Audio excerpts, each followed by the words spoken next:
Imagine being born with a prophecy hanging over your head like a storm cloud.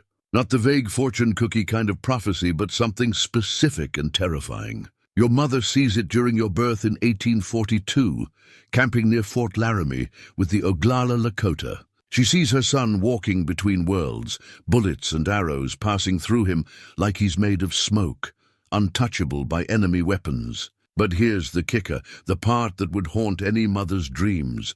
She sees her own people holding his arms, pulling him back, and eventually, one of them striking him down. This is how Crazy Horse entered the world, not with certainty, but with contradiction. Before we jump back in, tell us where you're tuning in from, and if these history tales fascinate you, make sure you're subscribed because tomorrow I've saved something extra special for you.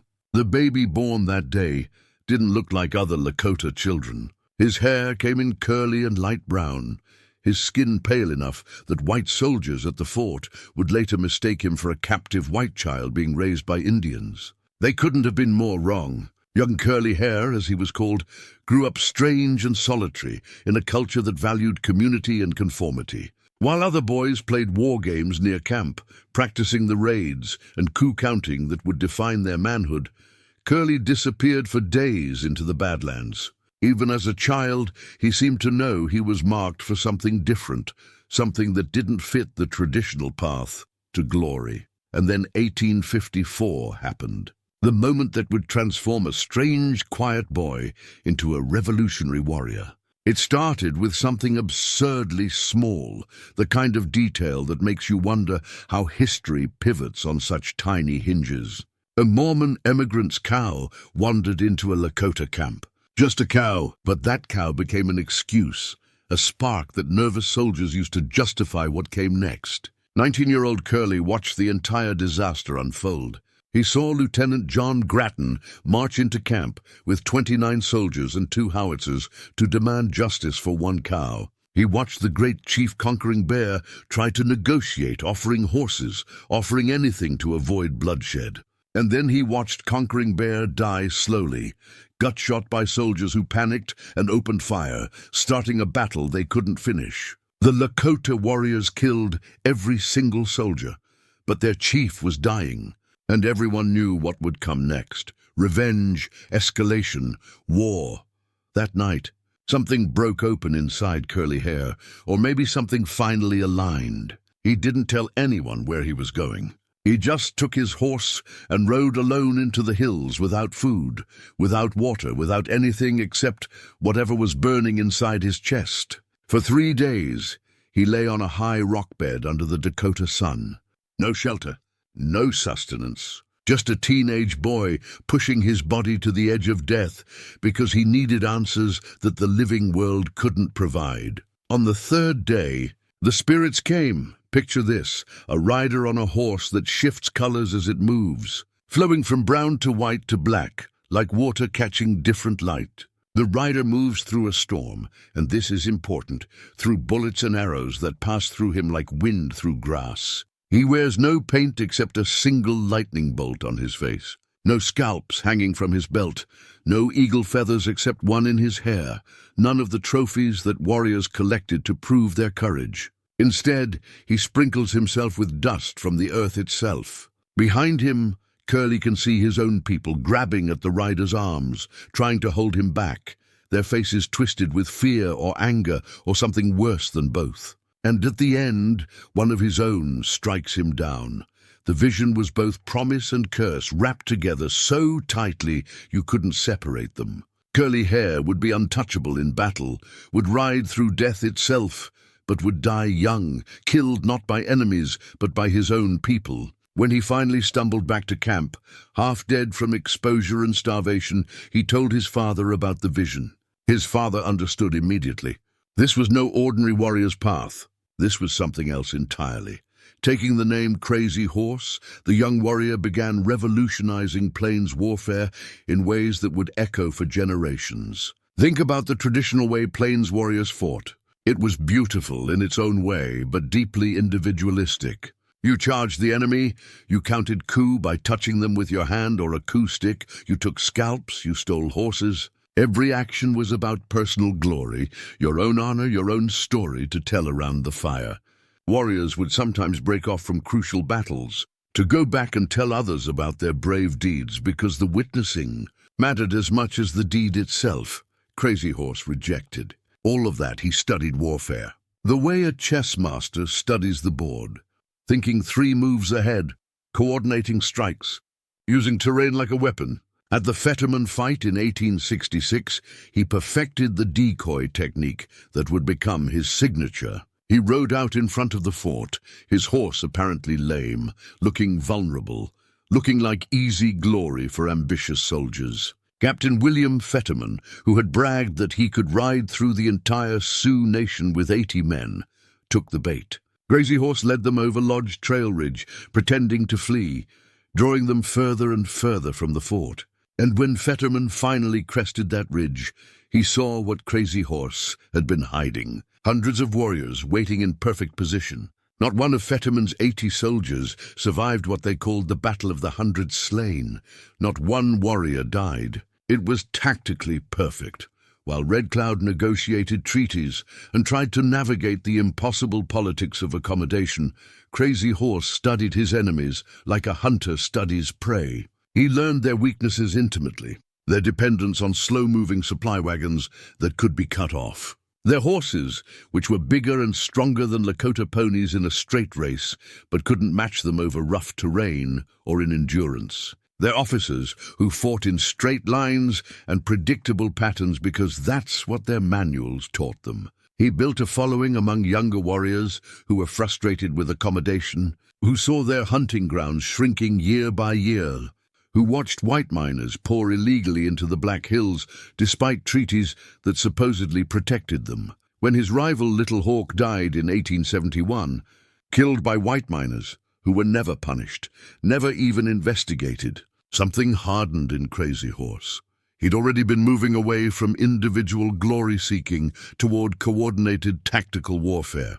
Now he had a cause that went beyond tactics. By 1876, Crazy Horse had become something unprecedented in plains warfare. Not just a brave warrior, not just a skilled fighter, but a tactical genius who thought in terms of coordinated campaigns, who could convince traditional glory seekers to fight for collective survival instead of personal honor. He was becoming the warrior his mother's vision had promised, untouchable, revolutionary, and moving steadily toward a destiny where his own people would hold his arms and pull him down. The question hanging in the air as spring turned to summer in 1876 was simple. Could this new way of fighting, this rejection of individual glory for coordinated resistance, could it actually defeat the United States Army? Could one man's vision quest turn into a military strategy that would rewrite history? The answer was coming, gathering like thunderclouds on the horizon, and it would be written in blood along a river the Lakota called the Greasy Grass. In early June 1876, Sitting Bull of the Hunkpapa Lakota did something that would change the course of American history. He climbed a sacred hill for the sun dance, and what happened there goes beyond anything most of us can really wrap our heads around. 50 pieces of flesh cut from each arm. Let that sink in for a moment. Not 1 or 2 symbolic cuts. 50 from each arm. Then he danced, staring directly at the sun, for hours, until blood loss and exhaustion brought him to the edge of death. And that's when the vision came. Soldiers and horses falling upside down into the Indian camp like grasshoppers from the sky. Their ears cut off because they would not listen to warnings, would not listen to reason, would not listen to anything except their own certainty. This wasn't just spiritual theater. This was a leader putting his body on the line, showing 7,000 Lakota, Cheyenne, and Arapaho gathered along the Little Bighorn River that he was willing to bleed for what was coming. And what was coming was the largest free Indian encampment ever assembled on the Great Plains. Think about that scale for a second. 7,000 people. In a time before supply chains, before modern logistics, they had to feed themselves, water 20,000 horses, maintain order between tribes that had been enemies for generations. This wasn't just a gathering. This was a logistical miracle, and Crazy Horse was the architect who made it possible. See, getting warriors to fight together in one battle is relatively simple when you have a common enemy riding toward you. But keeping 7,000 people from different tribes, different traditions, different languages living together peacefully for weeks, that requires a completely different skill set. Crazy Horse spent months performing delicate diplomacy that nobody talks about when they tell the story of Little Bighorn. He promised the Northern Cheyenne the best camping spots near water. He made sure buffalo meat was distributed equally, that no tribe got preferential treatment. He navigated between the Kit Fox and Strong Heart warrior societies, each with their own competing traditions and jealousies. Each convinced their way of fighting was superior, but here's what really drove this impossible alliance together: economics. Raw, brutal economics. The Northern Pacific Railroad was cutting through the heart of buffalo country like a knife through skin. Gold miners were pouring illegally into the Black Hills, the Pahasapa, the sacred center of the Lakota world, despite the Fort Laramie Treaty that supposedly protected them. Government agents kept demanding the Lakota sell their sacred lands or face starvation on reservations. And General Philip Sheridan, who never bothered with diplomatic language, stated the strategic truth brutally: destroy the buffalo and you destroy the Indian. Between 1872 and 1874, white hide hunters killed 4 million buffalo. 4 million. They took the hides and left the carcasses to rot on the plains, creating a smell that travelers reported could be detected for miles. Warriors who had fought each other for generations, who had counted coup on each other's grandfathers, who had stolen each other's horses in raids that were almost ceremonial in their regularity. These warriors now understood something fundamental had changed. They weren't fighting for honor anymore. They were fighting for survival. Extinction wasn't a metaphor. It was next year's reality if something didn't change. Crazy Horse convinced traditional enemies to do something revolutionary: share intelligence. Cheyenne scouts tracked General George Crook's column marching north from Fort Fetterman.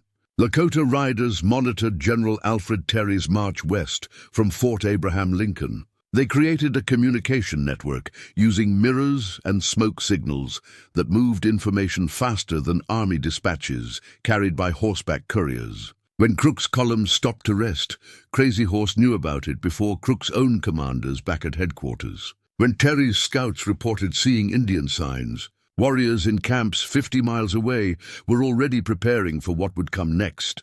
The grand encampment stretched for 3 miles along the Little Bighorn, organized in tribal circles according to ancient protocol that had to be respected or the whole alliance would fracture. Cheyenne at the north end. Hunkpapa in the center where Sitting Bull's authority held sway. Oglala to the south under Crazy Horse's tactical command. Smaller bands of Minneconjou, Sanzark, and Blackfeet Lakota filling the spaces between, each maintaining their own identity while contributing to the collective defense. Women managed the logistics that made this all possible. Think about feeding 7,000 people without supply wagons, without stores, without anything except what you can hunt or gather. They processed buffalo meat into pemmican that could last for months. They maintained the lodges, kept children organized, managed 20,000 horses that all needed water and grazing. Children played in the river during the hot June days, practicing swimming and riding, not knowing they were living through the last summer of the free life. Teenage boys like 13-year-old Black Elk dreamed of earning their first coup in the battles everyone knew were coming, imagining glory without understanding what combat actually meant. At night, Crazy Horse moved between the tribal circles with 5 trusted lieutenants, teaching his new tactics to warriors who had spent their entire lives fighting a different way. He showed them how to use the terrain's ravines and ridges for cover, instead of charging openly across flat ground. He taught them to fight in coordinated waves rather than individual charges, to strike together and pull back together. He explained how panic spreads through soldiers when they can't see their officers, when their formation breaks and they're suddenly alone in chaos. This wasn't the traditional warfare their fathers and grandfathers had practiced. This was something new, something that rejected the individual glory that had defined Plains combat for centuries. The night before battle, Crazy Horse told the assembled warriors something that must have sounded almost heretical to men raised on stories of personal courage and individual honor. Fight not for personal glory, but for the survival of the people. Take ammunition and weapons before you take scalps. Let some enemies escape to spread fear among their companions. This last instruction especially went against everything they'd been taught. In traditional warfare, you wanted to kill or capture every enemy to prove your complete victory. But Crazy Horse understood psychological warfare in ways that were decades ahead of his time. A soldier who escapes and tells stories of unstoppable warriors, of bullets passing through enemies like they're ghosts, of bugle calls that can't be trusted because Indians are using captured bugles to create chaos. That soldier spreads fear more effectively than another body on the battlefield. As June turned hot and dry, scouts brought news that made the hair stand up on the backs of necks. 3 separate army columns were converging on the little Bighorn Valley. General Crook from the south, General Terry from the east, Colonel John Gibbon from the west. The plan was obvious. Trap the Indians between 3 armies, prevent escape, force unconditional surrender or annihilation. But Crazy Horse had already fought Crook 8 days earlier at the Battle of the Rosebud, forcing him to retreat and regroup. 1 column was already neutralized. That left 2, and riding with Terry's column was Lieutenant Colonel George Armstrong Custer, a man whose name would become inseparable from the river the Lakota called the Greasy Grass. Custer was famous, controversial, ambitious. He'd been court-martialed and suspended, then brought back because the army needed aggressive officers who would attack rather than negotiate. He believed Indians would never stand and fight a coordinated battle, that they would scatter at the first sign of organized cavalry. He'd said it publicly, written it in reports, staked his reputation on it. He was about to discover how catastrophically wrong a man could be. June 25th, 1876, the day that would make George Armstrong Custer immortal in defeat. He made his decision in the pre-dawn darkness, exhausted from a forced night march that left his men literally sleeping in their saddles, horses stumbling over rough terrain. His scouts, Crow and Arikara warriors, who were blood enemies of the Lakota, had been trying to tell him something crucial. They'd climbed a high point called the Crow's Nest and looked down into the valley. What they saw terrified them. The largest encampment they had ever seen in their lives. Pony herds that darkened the valley floor. Lodge smoke rising in columns that suggested thousands of people, not hundreds. But Custer had a different fear driving him. He was afraid the Indians would scatter before he could attack, would melt away into the Badlands where cavalry couldn't follow. He'd spent his entire career chasing ghosts, arriving at abandoned camps, finding cold fire pits and travoy tracks leading in 6 different directions. The idea that Indians might actually stand and fight a coordinated battle never seriously entered his calculations. So he made the decision that would be dissected in military academies for the next century and a half. He divided the 7th Cavalry into 3 battalions. Let that sink in for a moment. Basic military doctrine, the kind of thing taught to junior officers in their first week, says you never divide your force when facing an enemy of unknown strength. You concentrate your power, you maintain cohesion, you keep units close enough to support each other. Custer had roughly 600 men under his command. He sent Captain Frederick Benteen with 125 men on a wide scout to the left. He gave Major Marcus Reno 140 men to attack the southern end of the camp.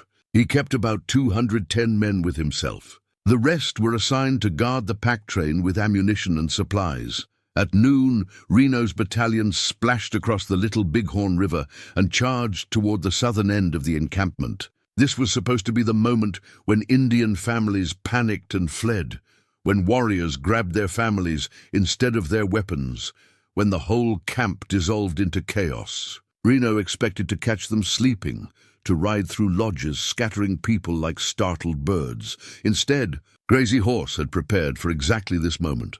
Warriors boiled out of the lodges like angry wasps from a kicked nest. But here's what's crucial. They weren't panicking. They weren't each acting individually. They were responding to signals, moving to predetermined positions, executing the tactics Crazy Horse had been drilling into them for weeks. Gull, a Hunkpapa war leader whose 2 wives and 3 children had just been killed by Reno scouts in the initial attack, led the initial counterattack with fury that went beyond tactical planning. This was personal. This was rage channeled into violence. Within minutes, Reno's formation broke. His men had been riding hard, their horses were blown, and suddenly, instead of chasing scattered families, they were fighting organized warriors who knew every ravine, every fold in the terrain. Reno made the decision to dismount and form a skirmish line in the timber along the river. It might have worked if they'd had time to dig in, to create a defensive position. But the warriors were already flanking them, getting behind them, and Reno could hear his men starting to panic. He ordered a retreat back across the river. Military retreats are controlled, orderly affairs when they're done right. This wasn't done right. This was a rout. Men scrambling for horses, some horses already dead or run off, warriors pursuing them across the river and up the bluffs on the far side. Reno lost about 40 men in that retreat, and the survivors were so shaken that they'd spend the rest of the battle defending a hilltop position, unable to do anything except survive. And while Reno's battalion was being mauled at the southern end of the camp, Custer was making his fatal approach from the north. He'd taken his 210 men along the ridges east of the Little Bighorn, moving parallel to the river, looking down into what he thought was a village in the process of fleeing. His battle plan, as far as anyone can reconstruct it from the archaeological evidence and survivor accounts, was to hit the northern end of the camp while Reno attacked from the south, catching the Indians between 2 forces. But Crazy Horse had been tracking Custer's movement for the last hour. He'd held his main force, over 1,000 warriors, hidden in the ravines and low ground where cavalry scouts couldn't see them from the ridges. And now he executed his masterstroke, the tactical maneuver that military historians still study, leading his warriors in a great sweeping charge from the Oglala camp. He caught Custer's battalion strung out along the ridges, moving in column formation. Completely vulnerable, the tactical situation reversed in moments. Imagine you're a cavalry trooper. You've been awake for over 24 hours. You've ridden hard through broken terrain. Your horse is exhausted. You're carrying a single-shot Springfield carbine that's known to jam when it gets hot. And suddenly, the ground itself seems to explode with warriors on fresh horses, warriors who've been resting and preparing, warriors who are using the terrain like a weapon. Instead of cavalry charging scattered Indians, waves of warriors using the broken terrain surrounded isolated army units that couldn't see each other, couldn't coordinate, couldn't even tell their officers what was happening because the smoke and dust and chaos made communication impossible. Young Black Elk, getting his first taste of combat at age 13, later described something that captures the surreal horror of the battle. Warriors started using captured army bugles. Think about what that means tactically. Soldiers are trained to respond to bugle calls. Advance, retreat, rally, mount, dismount. These calls are supposed to cut through the chaos of battle and provide clear commands. But now warriors are blowing random calls or deliberately false calls, and soldiers can't tell which bugle is real and which is fake. The very system designed to create order becomes a weapon of chaos. Wooden Leg, a Cheyenne warrior, watched soldiers shoot their own horses to create barricades, desperate for any cover on the exposed ridges. He saw some soldiers put pistols to their own heads rather than face capture, knowing the stories about what happened to captives. He also saw small groups fighting with desperate courage. Soldiers who'd never met the men beside them forming back-to-back circles, firing until their ammunition ran out, fighting with bare hands when the warriors closed in. This wasn't a massacre of cowards. This was the systematic destruction of brave men who'd been placed in an impossible tactical situation by their commander's miscalculation And through it all, Crazy Horse rode covered in dust from the earth as his vision foretold. Warriors who fought beside him swore they saw bullets pass through the space where he'd been moments before, saw arrows that should have hit him somehow miss by inches. Whether it was supernatural protection, or incredible luck, or simply the focused intensity of a man living out his destiny, Crazy Horse seemed untouchable. He was everywhere on the battlefield, rallying warriors, directing attacks, personally leading charges that broke the last pockets of resistance. The entire destruction of Custer's immediate command took less than an hour. The Lakota measured it as the time it takes the sun to travel a lodgepole's width across the sky. In that hour, 210 soldiers died on the ridges above the Little Bighorn. Custer's brothers Tom and Boston, his nephew Audie Reed, his brother-in-law James Calhoun, men who'd come west seeking glory, seeking to make names for themselves in the Indian Wars, all dead in a valley most Americans had never heard of. The women's role in this victory went far beyond support. Many fought when the battle came close to the camp, defending lodges with whatever weapons they could grab. Others ran ammunition to warriors, keeping up a steady supply line that gave Indian fighters a crucial advantage. They stripped the dead of weapons and cartridges that would be desperately needed in the struggles everyone knew were coming. Gate Bighead, a Cheyenne woman, found Custer's body before it could be mutilated. She'd been at the Washita 8 years earlier when Custer attacked Black Kettle's peaceful camp, and she remembered that Custer had treated Southern Cheyenne women with respect even in the chaos of battle. She prevented his body from being mutilated as payback for that old restraint.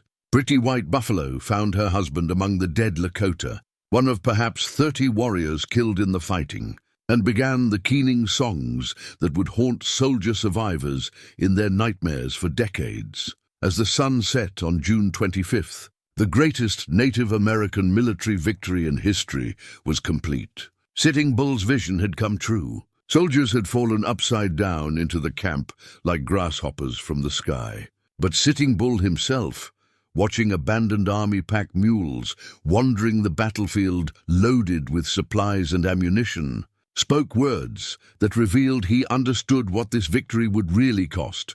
Now they will never leave us alone. He was right. The perfect victory was about to become a perfect trap.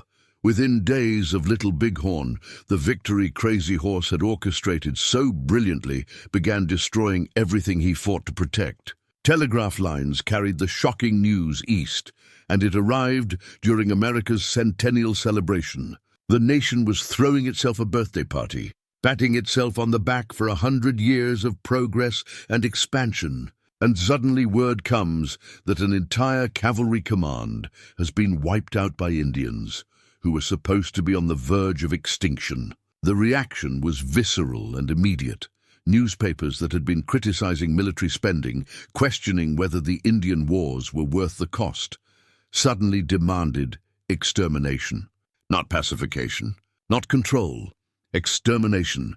Editorial pages that had never mentioned the Dakota Territory before were suddenly printing maps with circles around the Little Bighorn, calling for revenge, calling for blood. Congress, which had been dragging its feet on military appropriations, immediately voted unlimited funds for expansion. 2 new forts authorized in Lakota Territory. Cavalry regiments doubled in size. And General William Tecumseh Sherman, the man who'd burned his way through Georgia during the Civil War, received carte blanche to wage total war. The strategy was simple and brutal, and Sherman explained it in language that left no room for misunderstanding. No more treaties, no more negotiations, no more pretending that Indians had any rights that needed to be respected. Only unconditional surrender would be accepted, and the method for achieving that surrender was straightforward. Destroy every buffalo herd, control all water sources, attack winter camps when ponies were weak and families were vulnerable, make survival itself impossible for anyone who refused to come into the agencies. Through the winter of 1876 to 77, Crazy Horse fought a guerrilla campaign of magnificent futility. His warriors struck supply lines, cutting off wagon trains that were carrying food and ammunition to the expanding army posts. They hit isolated patrols, killing soldiers and taking their weapons. They burned haystacks that the army had stockpiled for their horses. Every raid was tactically brilliant, and every raid was strategically meaningless, because the United States could replace those losses faster than Crazy Horse could inflict them. The army had learned from Little Bighorn.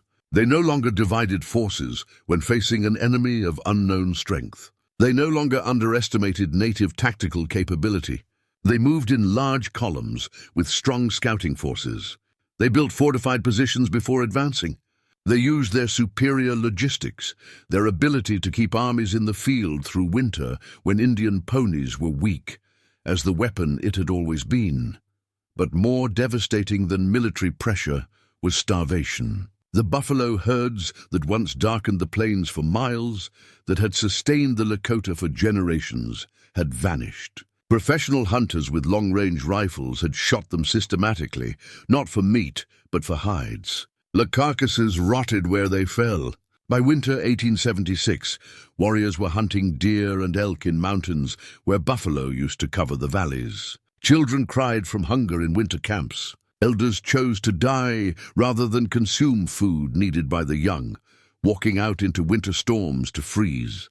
Singing their death songs, Crazy Horse's camp kept moving, staying ahead of army columns, but they couldn't stay ahead of hunger. Women boiled hides to make soup. Warriors who'd been strong and vital in summer became gaunt and weak. Horses died from lack of forage, and without horses, Lakota warriors couldn't hunt, couldn't travel, couldn't fight. By spring 1877, even Crazy Horse's most devoted followers were begging him to surrender, not because they'd lost faith in him as a warrior, but because their children were starving to death. On May 5th, 1877, Crazy Horse led about 1,000 people into Fort Robinson in northwestern Nebraska. He rode at the front, singing his death song, because he knew what this meant. The free life was over. Everything he'd fought for, everything his mother's vision had promised, was ending not with a glorious battle, but with starvation, forcing him to beg for food from the government that had destroyed his people's way of life. The army promised him his own agency. They told him he could have land along the Tongue River where his people could live. They made it sound like a compromise, like a way to preserve some dignity in defeat. But those promises evaporated like morning dew. Because, while the army might have been willing to accommodate Crazy Horse, other Lakota leaders saw him as a threat. Red Cloud and Spotted Tail, chiefs who had made their peace with reservation life, who derived what power they had from their positions as intermediaries between their people and the government. They looked at Crazy Horse's influence and saw danger. They whispered to army officers that Crazy Horse was planning rebellion. They deliberately mistranslated his words when he spoke of taking his people to hunt buffalo one last time, making it sound like he was planning to break out to start the war again. Whether they believed their own accusations or simply saw an opportunity to remove a rival, the result was the same. The government decided Crazy Horse needed to be imprisoned. On September 5th, 1877, 4 months after his surrender, soldiers tried to put Crazy Horse in a guardhouse at Fort Robinson. When he realized he was being imprisoned, that all the promises had been lies, he struggled. In the scuffle, a soldier named William Gentles drove his bayonet into Crazy Horse's lower back, piercing his kidney. Some accounts say Little Big Man, a former ally who'd become a reservation policeman, was holding Crazy Horse's arms when the bayonet struck. The vision his mother had seen 35 years earlier was coming true. His own people holding his arms. They carried him to the adjutant's office and laid him on the floor. His father came and sat with him through the night. Touch the Clouds, a 7-foot-tall Minneconjou chief who'd been Crazy Horse's friend, stood guard at the door to keep people away. For hours, Crazy Horse lay dying slowly from internal bleeding while his father held him. Just before midnight, he whispered his last words. "Tell the people it is no use to depend on me anymore." Then he died at age 35, never having signed a treaty, never having touched a pen to paper agreeing to give up Lakota lands. His father and stepmother spirited his body away in the darkness. They took him somewhere into the Badlands, somewhere the army couldn't find, somewhere that remains secret to this day. Even in death, especially in death, Crazy Horse would remain forever free, forever outside the white man's control. The army sent out search parties to find the burial site. They never did. To this day, nobody knows where Crazy Horse is buried. His parents took that secret to their own graves. And in a way, that unknown grave became more powerful than any marked monument could ever be, because you can't conquer what you can't find. You can't claim victory over what remains hidden. Military academies around the world would study Crazy Horse's tactical innovations at Little Bighorn. The use of terrain, the coordinated flanking attack, the psychological warfare of the captured bugles, the discipline of fighting for collective survival instead of individual glory. His tactics would influence military thinking for generations. But that's not why he matters. He matters because of what he represented, because he refused to surrender until his people literally faced starvation, because he rejected every offer of accommodation with conquest, every chance to make peace with the destruction of his way of life. Because when the choice came down to survival on the government's terms or death on his own terms, he chose death. And in that choice, in that refusal to accept the unacceptable, he transformed from a man into something larger, an eternal symbol of resistance that no amount of military defeat could destroy. The Lakota would be confined to reservations. The buffalo would be driven nearly to extinction. The free life that had sustained Plains tribes for generations would end completely. But Crazy Horse's refusal, his absolute rejection of conquest even when it became suicidal, that would echo forward through time. Every generation that followed would look back at the man who was never photographed, never signed a treaty, never compromised, and see something that couldn't be taken away by force, or broken by starvation, or buried by history. His body lies somewhere in the Badlands, in a place his parents made sure would never be found. But his spirit, that untouchable warrior from his vision, riding through storms with bullets passing through him like wind, that remains forever free.